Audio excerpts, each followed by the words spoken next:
इस मूवी के स्टार्टिंग में हमें बहुत ही प्यारा टाउन दिखाया जाता है और वहाँ के लोग दिखाए जाते हैं। सब के सब अपने अपने कामों में मसरूफ होते हैं और काफी खुश भी नजर आ रहे होते हैं क्योंकि क्रिसमस आने वाला है।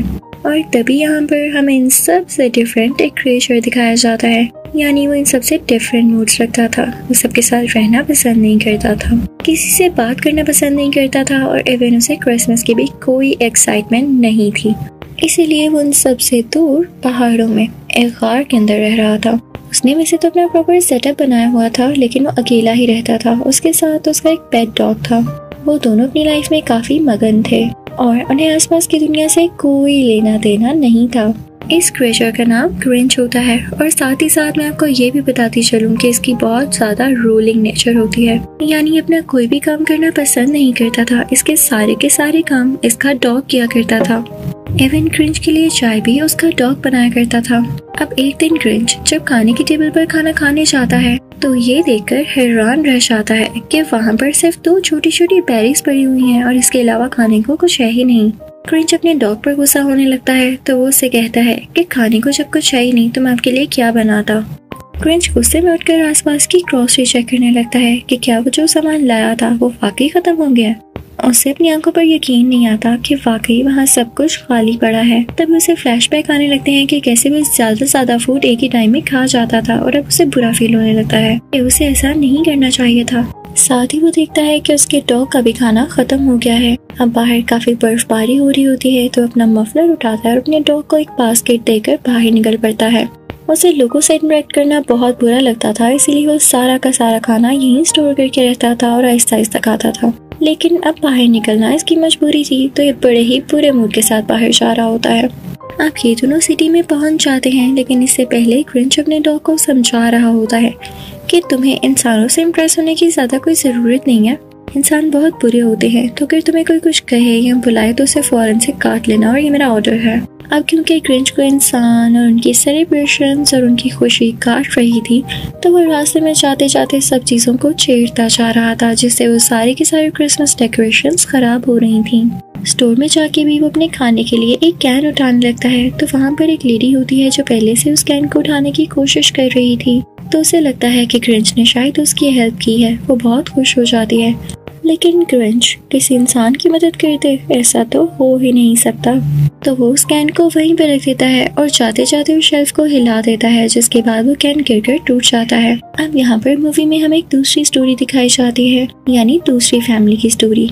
वो एक सिंगल मदर होती हैं और उनके 3 बच्चे होते हैं। एक ट्विंस का पेयर होता है और एक उनकी बड़ी बेटी होती है। वो भी एज में ज्यादा बड़ी नहीं होती, वो अपने भाइयों से कुछ ही साल बड़ी होती है। अब यहाँ पर वो अपनी मामा से कहती है, मामा मैं लेटर पोस्ट करने जा रही हूँ। तो उसकी मामा उसे आराम से जाने का कहती हैं, लेकिन जैसे ही वो बाहर जाती है तो एक ट्यूब से स्लाइड करते हुए बर्फ के ऊपर से जा रही होती है। उसे नजर आता है कि पोस्टमैन सिटी से जा रहा है तो वो फौरन से स्पीड मार लेती है, यानी तेजी से उसको फॉलो करने लग जाती है।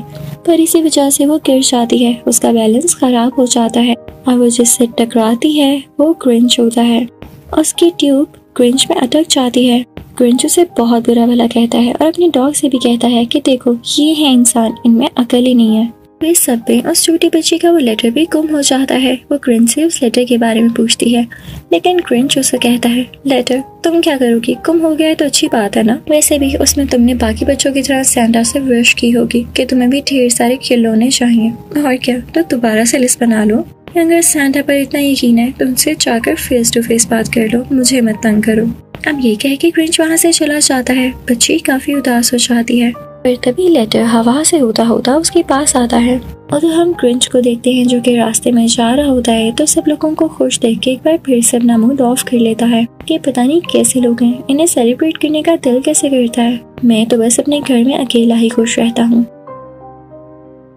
अब अपने घर पहुंच जाता है। काफी सर्दी हो रही होती है, रात भी हो चुकी होती है, पर ग्रिंच जब बाहर आकर देखता है तो उसे वही सिटी दिखाई देती है जहाँ से वो ग्रोसरी शॉपिंग कर आया है। उसमें तरह तरह की लाइट्स चल रही होती हैं, वो काफी रोशन लग रही होती है, यानी ब्राइट लग रही होती है। पर ग्रिंच अपने घर में वापस लौट आता है और अपने डॉग के साथ चेस खेलने लग जाता है। पर तभी उसे फील होता है कि जैसे उसका घर हिल रहा है।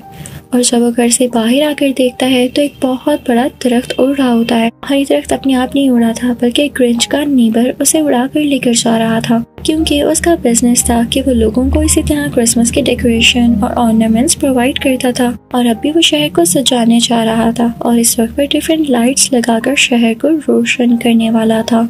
वो यहाँ पर ग्रिंच से देखता है कि क्यों भाई ग्रिंच, मेरा प्रोजेक्ट अच्छा है ना? इस बार तो जब ये दरख्त रोशन होगा तो ये रोशनी तुम्हारे घर तक भी आएगी और देखना तुम्हारा घर भी रोशन हो जाएगा। अब ये बात ग्रिंच को बहुत बुरी लगती है और वो कहता है कि मैं सिटी को भी डिस्ट्रॉय कर दूंगा और इस दरख्त को भी। अब जब रात होती है, उस दरख्त को सजाने की तैयारियां हो रही होती हैं, तो ये छोटी बच्ची अपनी मॉम के साथ वहाँ पर आती है। ये सब ग्रिंच भी दूर बैठा देख रहा होता है और अंदर अंदर चल रहा होता है कि ये लोग क्यों सजा रहे हैं और मुझे डिस्टर्ब क्यों कर रहे हैं, सोने क्यों नहीं देते।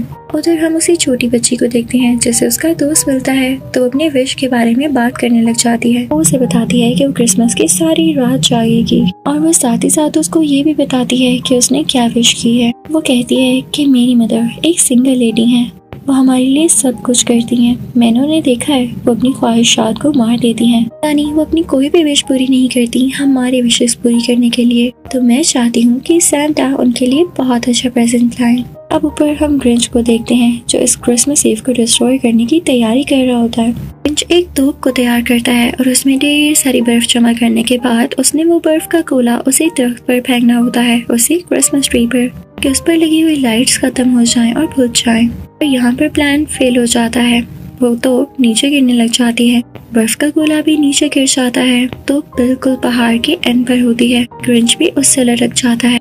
अब यहाँ पर कुछ ऐसा होता है कि ग्रिंच खुद ही उस तोप के थ्रू उसी क्रिसमस ट्री पर जाकर गिरता है।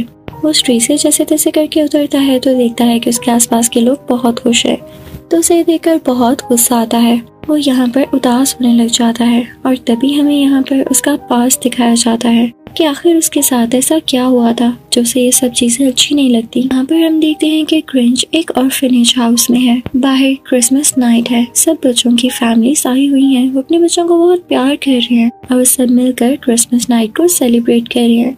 लेकिन ग्रिंच ऐसा नहीं कर पा रहा क्योंकि वो एक ऑर्फन है और बस तभी से उसे क्रिसमस सेलिब्रेट करना बिल्कुल नहीं पसंद।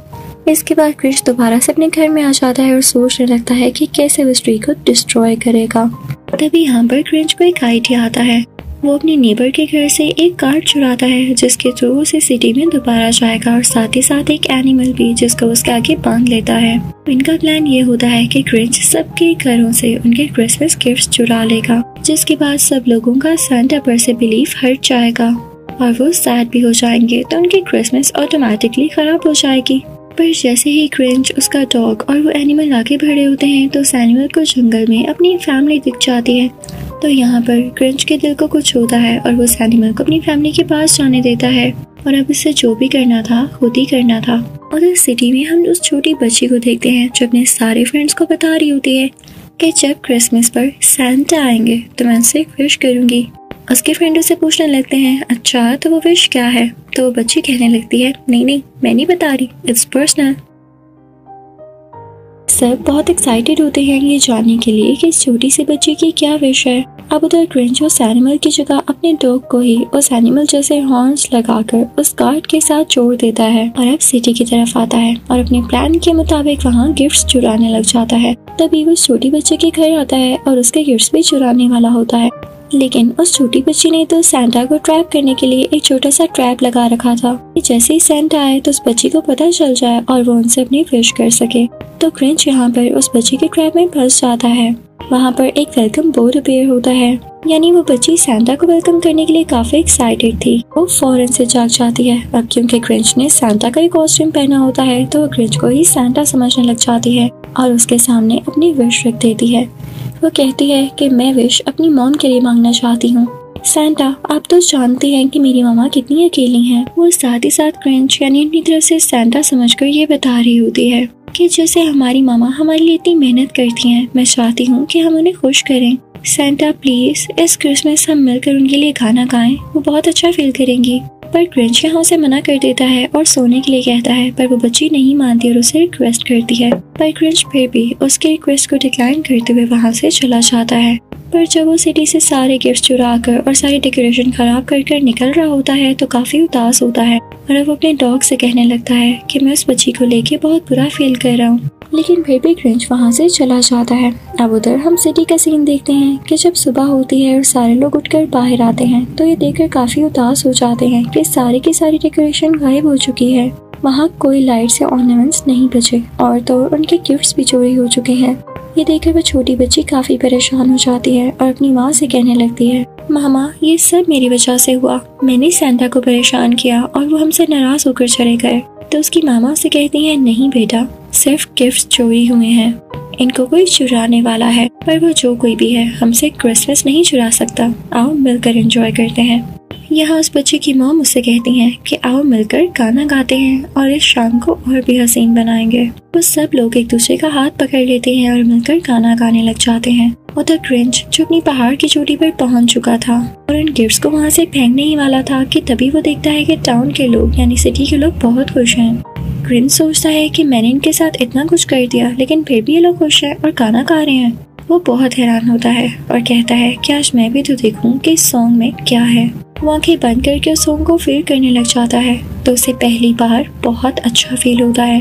वो उन्हीं के साथ उस सॉन्ग में गुम सा हो जाता है। उसे रियलाइज हो जाता है कि आज तक वो जो भी करता आया है ठीक नहीं है।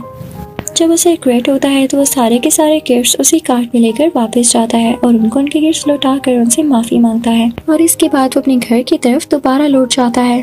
अगली सुबह क्रिसमस का दिन होता है। जब ग्रिंच का डॉग उसके लिए कॉफी ला रहा होता है तो ग्रिंच न जाने क्यों उसे भी उसका गिफ्ट देता है जो कि एक बोन होती है। ग्रिंच का डॉग को लेकर बहुत ज्यादा खुश हो जाता है। अब तभी शाम में ग्रिंच के दरवाजे की घंटी बजती है और जब वो बाहर जाकर देखता है तो वही छोटी बच्ची होती है। वो उसे डिनर पर इनवाइट करने आई थी। ग्रिंच उससे कहता है कि जब मैं नहीं आना चाहता तो तुम बार बार क्यों मुझसे बात करती हो। तो वो छोटी बच्ची कहती है, मैं जानती हूँ अकेला रहना कैसा फील होता है, आप इतने सारे टाइम से अकेले डिनर करते आ रहे हैं, आज प्लीज हमारे साथ डिनर करें। ग्रिंच उसकी बात मान लेता है और उसके साथ उसके घर जाता है जहाँ पर उस छोटी बच्ची की मॉम उसे केक कट करने का कहती हैं। ग्रिंच को ये देखकर बहुत खुशी होती है कि उसे इतनी इज्जत दी जा रही है। वो जान लेता है कि इंसान इतने भी बुरे नहीं होते और खुश रहने में वाकई सुकून मिलता है। अब वो ये डिसाइड करता है कि अब वो मजीद अकेला नहीं रहेगा बल्कि इन इंसानों के साथ रहेगा और अपनी जिंदगी का हर फेज एंजॉय करेगा। इसी के साथ ये मूवी यहीं पर एंड हो जाती है।